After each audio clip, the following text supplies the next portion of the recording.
तो आज हमारे हाथ कुछ हजारों साल पुराने सुराग लगे हैं, हमारे सबसे प्राचीन ग्रंथ। सबसे पहले सबसे बुनियादी सवाल से शुरू करते हैं। इस देश का नाम, हम इसे भारत कहते हैं, हिंदुस्तान कहते हैं, इंडिया कहते हैं। स्रोतों के मुताबिक ये नाम आए कहां से? भारतवर्ष नाम सबसे पुराना लगता है। हाँ, भारतवर्ष नाम की जड़ें बहुत गहरी हैं।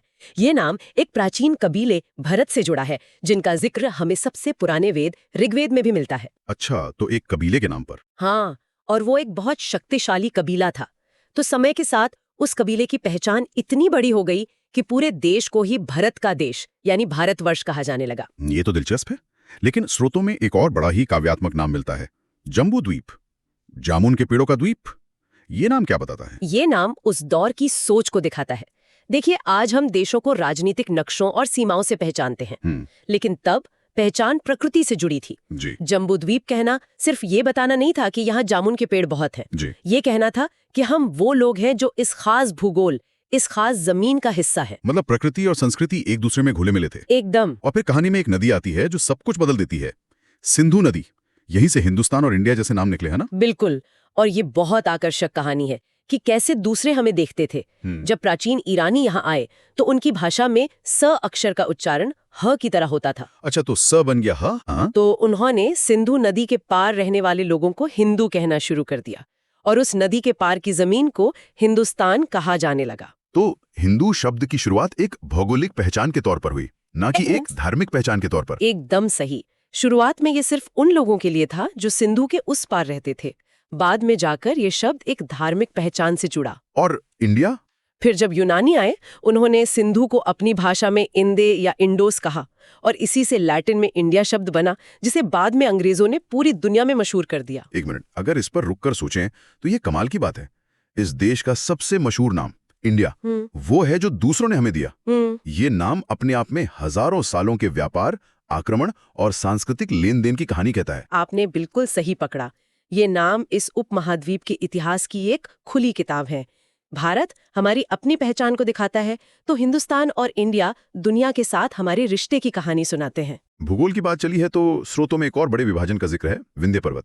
ये कैसे उत्तर और दक्षिण भारत को अलग करता है? हाँ, विंध्य पर्वत श्रृंखला सिर्फ एक पहाड़ी सिलसिला नहीं है, ये एक सांस्कृतिक और भाषाई विभाजक रेखा रही है। अच्छा। इसके उत्तर में इंडो यूरोपीय परिवार की भाषाएं जैसे हिंदी, बंगाली, मराठी फली फूली, और दक्षिण में द्रविड़ परिवार की भाषाएं जैसे तमिल, तेलुगु, कन्नड़। और ये विभाजन आज भी कितना साफ दिखता है। बिल्कुल, ये हजारों साल पुराना विभाजन आज भी भारत की विविधता का सबसे बड़ा सबूत है। और इसी विशाल भूगोल पर राज करने की एक बड़ी राजनीतिक महत्वाकांक्षा भी थी।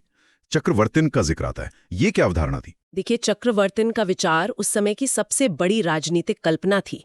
एक ऐसा सम्राट जिसका राज हिमालय से लेकर समुद्र तक यानी कन्याकुमारी तक फैला हो। वाह। जिसका चक्र यानी रथ हर दिशा में बिना किसी रोक टोक के घूम सके। ये सिर्फ जमीन जीतना नहीं था, बल्कि पूरे भारतवर्ष को एक राजनीतिक सूत्र में पिरोने का सपना था। क्या ये सपना कभी हकीकत में बदला? क्या कोई सच में चक्रवर्तिन बन पाया? स्रोत बताते हैं कि कम से कम 2 बार सम्राट इस आदर्श के बहुत करीब पहुंचे। 2 बार? हाँ, ईसा पूर्व 3री सदी में मौर्य सम्राट अशोक और फिर ईसवी 4th सदी में गुप्त सम्राट समुद्रगुप्त। इनके साम्राज्य लगभग पूरे उपमहाद्वीप में फैले हुए थे। तो मतलब अखंड भारत का विचार सिर्फ एक सांस्कृतिक कल्पना नहीं था? नहीं, ये एक ठोस राजनीतिक लक्ष्य भी था जिसके लिए लगातार कोशिशें होती रहीं। इस सबके बीच स्रोतों में एक और बात ध्यान खींचती है, वो है यहाँ के लोगों की बनावट। बताया गया है कि भारत की आबादी कई नस्लों के मिश्रण से बनी है, प्रोटोएस्ट्रोलाइड, मंगोलाइड, कॉकेशियाइड। इसका क्या मतलब है? इसका मतलब ये है कि भारत शुरू से ही एक मेल्टिंग पॉट रहा है। ये किसी एक नस्ल या एक तरह के लोगों का देश नहीं है। हजारों सालों से अलग अलग मानव समूह यहाँ आते रहे, बसते रहे और एक दूसरे में घुलते मिलते रहे। आज हम जो विविधता देखते हैं उसकी जड़ें प्राग ऐतिहासिक काल से ही जमी हुई हैं। ठीक है, तो हमें ये सारी जानकारी मिल कहाँ से रही है? स्रोत कहते हैं कि इतिहास जानने के 4 मुख्य तरीके हैं, धर्म ग्रंथ, ऐतिहासिक ग्रंथ, विदेशियों के लिखे वृत्तांत और पुरातत्व। हाँ, मतलब खुदाई में मिली चीजें। आज हम धर्म ग्रंथों, खासकर वेदों पर ध्यान दे रहे हैं। बिल्कुल। और इतिहास को समझने में आसानी हो इसलिए उसे 3 हिस्सों में बांटा जाता है, प्राचीन, मध्यकालीन और आधुनिक। ये तरीका जर्मन इतिहासकार क्रिस्टोफ सेलरियस ने शुरू किया था। अच्छा। तो आज हमारी खोज प्राचीन भारत के सबसे पुराने लिखित स्रोत वेदों के इर्द गिर्द घूमेगी। तो वेद, माना जाता है कि इन्हें महर्षि कृष्ण द्वैपायन वेदव्यास ने संकलित किया था।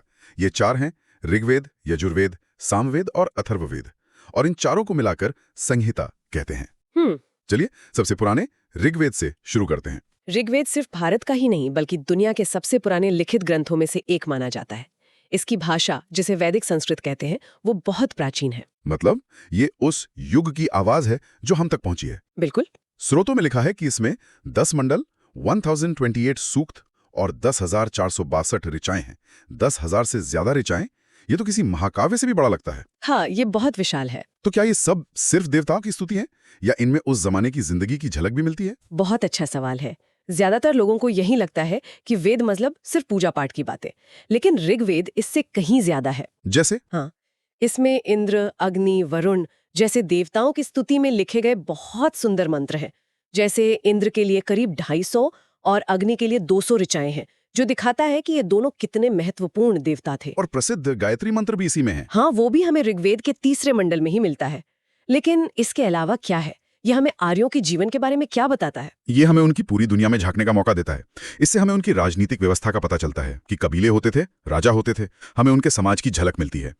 और सबसे महत्वपूर्ण, ऋग्वेद के 10वें मंडल के पुरुष सूक्त में हमें पहली बार 4 वर्णों वाली सामाजिक व्यवस्था का विचार मिलता है। हाँ, पुरुष सूक्त ये वही है जिसमें कहा गया है कि आदि पुरुष ब्रह्मा के मुख से ब्राह्मण, भुजाओं से क्षत्रिय, जंघाओं से वैश्य और चरणों से शूद्र पैदा हुए। बिल्कुल। अब ये समझना जरूरी है कि ये सिर्फ एक कहानी नहीं थी, ये एक तरह का डिवाइन सैंक्शन था, एक विचार जिसने समाज को हजारों सालों के लिए एक हायरार्की में बांध दिया। और इसमें समाज में काम का बंटवारा कर दिया। हाँ, हर वर्ण का काम और उसकी जगह तय कर दी। ये एक ऐसा विचार था जो बाद के धर्म सूत्रों और स्मृतियों जैसे ग्रंथों में और भी ज्यादा पक्का और कठोर होता गया। लेकिन क्या इस व्याख्या को सभी इतिहासकार ऐसे ही मानते हैं या इसे लेकर कोई और नजरिया भी है? नहीं, इस पर इतिहासकारों में बहस होती है। कुछ का मानना है कि ऋग्वेद के समय में ये व्यवस्था उतनी कठोर नहीं थी जितनी बाद में हो गई। अच्छा। शायद ये कर्म पर आधारित ज्यादा थी, जन्म पर कम। और ये भी एक तथ्य है कि पुरुष सूक्त ऋग्वेद के सबसे बाद के हिस्से यानी 10वें मंडल में आता है। तो हो सकता है ये विचार बाद में आया हो? हाँ, कुछ विद्वान ये अंदाजा लगाते हैं कि ये विचार शायद ऋग्वेदिक समाज के आखिरी दौर में विकसित हुआ होगा। ऋग्वेद में उस समय के समाज की और क्या बातें पता चलती हैं? गाय का भी कोई खास जिक्र है? हाँ, ऋग्वेद में गाय के लिए अधन्य शब्द का इस्तेमाल हुआ है, जिसका मतलब है जिसे मारा न जाए। अच्छा। इससे पता चलता है कि उस समय के आर्थिक और सामाजिक जीवन में पशुधन, खासकर गाय का कितना ज्यादा महत्व था। वो संपत्ति का पैमाना थी। और ये सिर्फ ऐतिहासिक रूप से ही महत्वपूर्ण नहीं है, यूनेस्को ने भी इसे मान्यता दी है ना? हाँ, ये बहुत गर्व की बात है। 2007 में यूनेस्को ने ऋग्वेद की 30 पांडुलिपियों को अपने memory of the world register में शामिल किया। ये इस बात की वैश्विक स्वीकृति है कि ऋग्वेद सिर्फ भारत की नहीं बल्कि पूरी मानवता की धरोहर है। तो ऋग्वेद हमें समाज, दर्शन और देवताओं की एक बड़ी तस्वीर देता है। लेकिन उस जमाने में पूजा पाठ या यज्ञ असल में होते कैसे थे? वो कौन से नियम थे, कौन से मंत्र थे?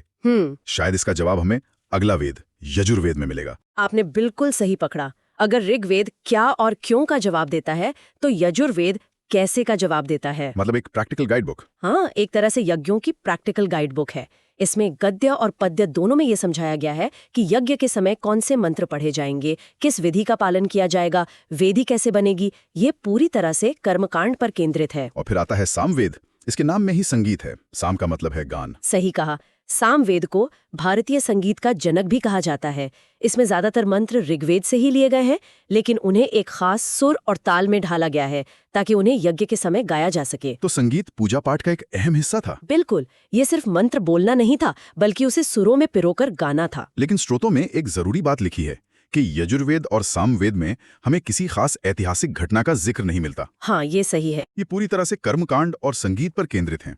तो फिर सवाल उठता है कि उस समय के आम इंसान की जिंदगी, उसके सुख दुख, उसकी बीमारियों, उसकी चिंताओं के बारे में हमें सबसे ज्यादा जानकारी कहाँ से मिलती है? और वो जानकारी हमें मिलती है सबसे आखिरी वेद, अथर्ववेद में। ये वेद बाकी तीनों से बहुत अलग है। इसकी रचना अथर्वा ऋषि ने की थी और ये हमें उस दुनिया में ले जाता है जो यज्ञ की वेदी से बहुत दूर आम इंसान के घर आंगन में बसती थी। एक मिनट, ये थोड़ा चौंकाने वाला है।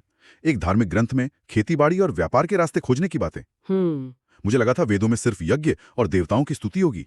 क्या ये आम धारणा गलत है? ये आम धारणा काफी हद तक गलत है, खासकर अथर्ववेद के मामले में।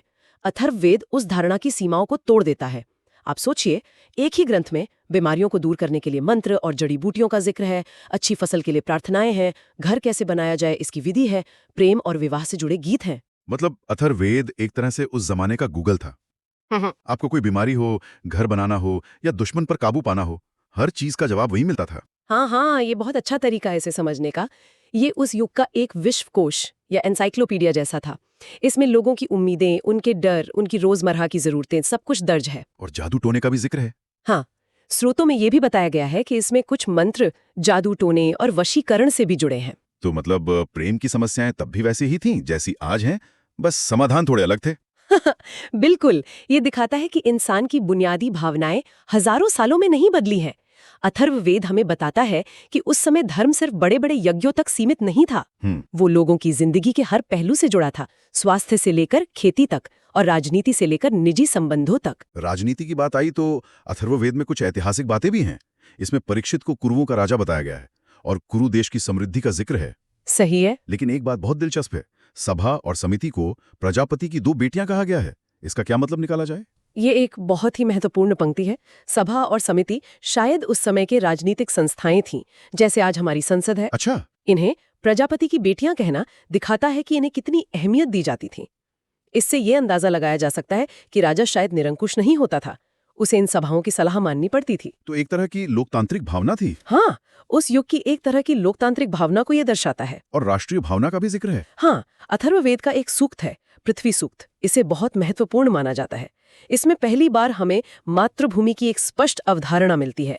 धरती को माँ के रूप में देखा गया है और उसके प्रति गहरा सम्मान और प्रेम व्यक्त किया गया है। तो ये राष्ट्रीय भावना की शुरुआती झलक है। बिल्कुल। तो आज की हमारी इस खोज में हमने भारत के नामों के पीछे की कहानी से लेकर वेदों की दुनिया तक का सफर तय किया। ये साफ है कि ये प्राचीन ग्रंथ सिर्फ धार्मिक किताबें नहीं हैं, बल्कि ये इतिहास का, समाज का और उस समय की पूरी सोच का एक खजाना है। बिल्कुल। ऋग्वेद हमें एक दार्शनिक ऊंचाई पर ले जाता है और समाज की आदर्श बनावट दिखाता है, तो अथर्ववेद हमें जमीन पर उतारकर आम आदमी की जिंदगी से रूबरू कराता है। ये ग्रंथ हमें सिर्फ तथ्य नहीं बताते, बल्कि एक पूरी सभ्यता के मन में झांकने का मौका देते हैं। उनकी आशाएं क्या थीं, उनके डर क्या थे, वे अपनी दुनिया को कैसे देखते थे। यहाँ श्रोताओं के लिए सोचने के लिए एक विचार है। अथर्ववेद में जहाँ एक और राष्ट्रभक्ति और राजा के चुनाव जैसी गंभीर राजनीतिक बातें हैं, वहीं दूसरी ओर औषधियों, कृषि और यहाँ तक कि जादू टोने का भी जिक्र है। बिल्कुल। ये इस बात पर सोचने को मजबूर करता है कि ज्ञान को लेकर हमारा आज का कंपार्टमेंटलाइज नजरिया, जहां हम विज्ञान, राजनीति और अध्यात्म को अलग अलग डिब्बों में रखते हैं, वो उस प्राचीन विश्व दृष्टि से कितना अलग है जहां ये सभी शायद एक ही जीवन का अभिन्न हिस्सा थे।